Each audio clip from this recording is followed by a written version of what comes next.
diri. Halo, saya Syarif Maharani sebagai kameramen juga editor.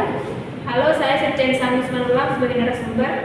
Halo, saya Gracia Fatmawati Subarani sebagai host. Halo, saya Dia Cerita Tegalung sebagai narasumber. Halo, saya Fauziana Sution sebagai narasumber. Berikut video podcast kami.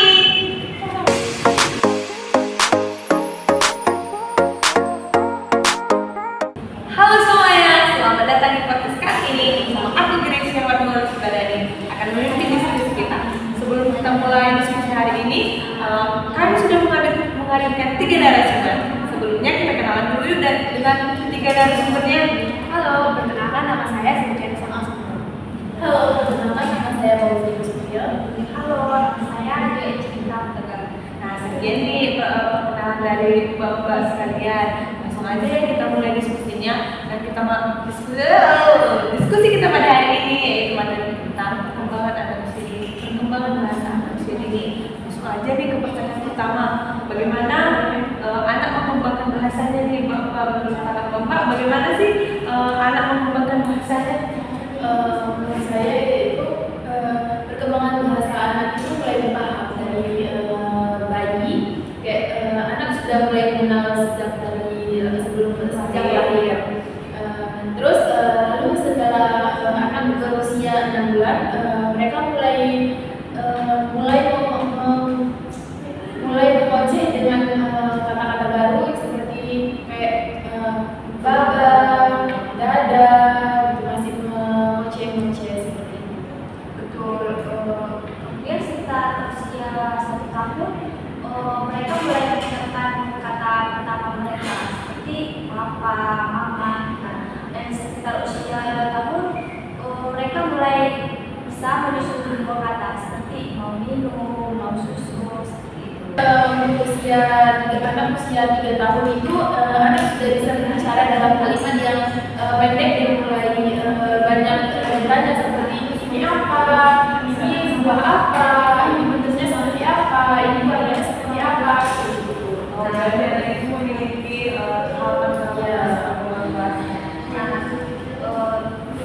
Selanjutnya pada usia 4 sampai 5 tahun, kemampuan bahasa mereka berkembang. Di sini mereka mulai bisa mengekspresikan perasaan mereka, bercerita, dan mulai mengetahui ini aturan kata bahasa. Ya, terus yang kedua nih, apa aja sih faktor-faktor yang mempengaruhi perkembangan bahasa anak? Jadi faktor utama yang mempengaruhi perkembangan bahasa itu adalah yang pastinya dari lingkungan sekolah.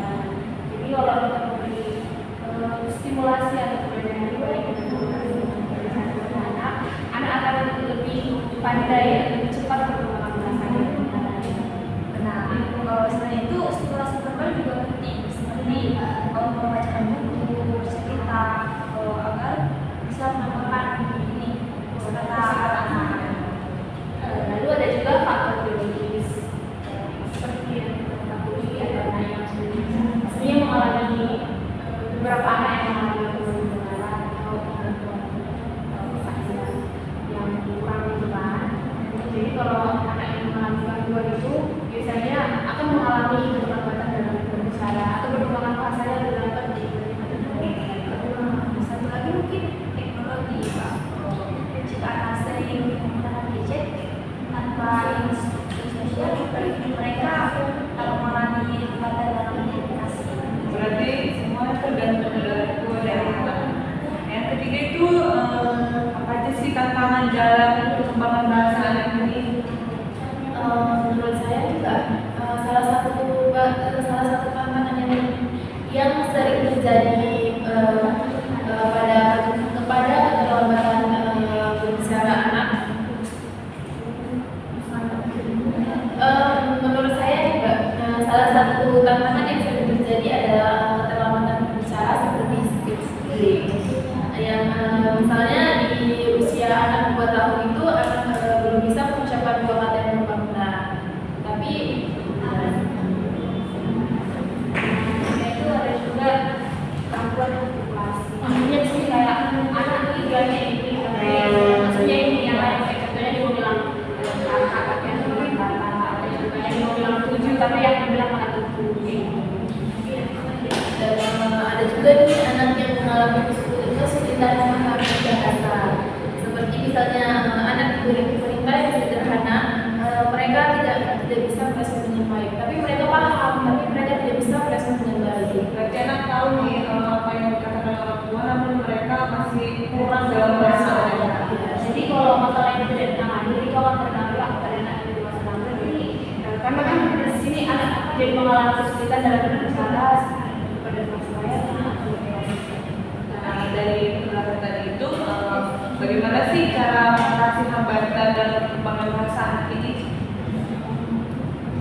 Jadi kita bisa menggunakan media-media yang banyak karena kan sekarang media udah banyak dari buku atau dari blog gitu. Orang tua bisa memberikan atau menyesuaikan kepada anak dari buku yang dapat mendukung atau dapat mendukung anak perkembangan bahasa tersebut. Nah, selain itu gue juga harus lebih sering mengajak anak berbicara ya. Mungkin pada saat makan, saat bermain atau saat jalan-jalan. Lalu ada juga lagu dan juga kan sebenarnya banyak kata-kata yang bisa dipahami anak dan itu bisa beragam kosakata di sini. Berarti orang tua memiliki peran penting nih, karena anak ini kan identik dengan kata pemulung unggul ya. Anak-anak ini mampu meniru dan di salah satu itu orang tua harus mampu menstimulasi dan perkembangan. Nah, setelah kita membahas mengenai tentang kasih hambatan pada anak ini, ada nggak sih tips and trik dari Mbak sekalian mengenai untuk orang tua atau pendidik pada mengatasi perkembangan bahasa anak ini? Tentu ada Mbak, ada beberapa tips dari kami yang pertama mungkin memberikan lingkungan yang kaya bahasa, seperti sering berbicara dan dengan Dukungan ya. dan mengajak anak bercerita gitu lah. Atau menceritakan kegiatan kali gitu sama memang apa aja yang dilakukan. Ada tips yang kedua itu kurangi waktu anak itu untuk bermain gadget. Jangan kayak terlalu sering dikasih gadget dan lebih sering ajak anak itu berinteraksi langsung. Jadi supaya kan tidak terlalu gadget. Jadi kita harus mengurangi atau membatasi penggunaan gadget dan Tips yang ketiga mungkin Kak, mendorong anak untuk bisa bercerita sendiri, mengajak menonton film kartun kan. Itu biasanya banyak yang apa ya? Ya cerita ya. Dan mungkin ini tips yang terakhir dari saya.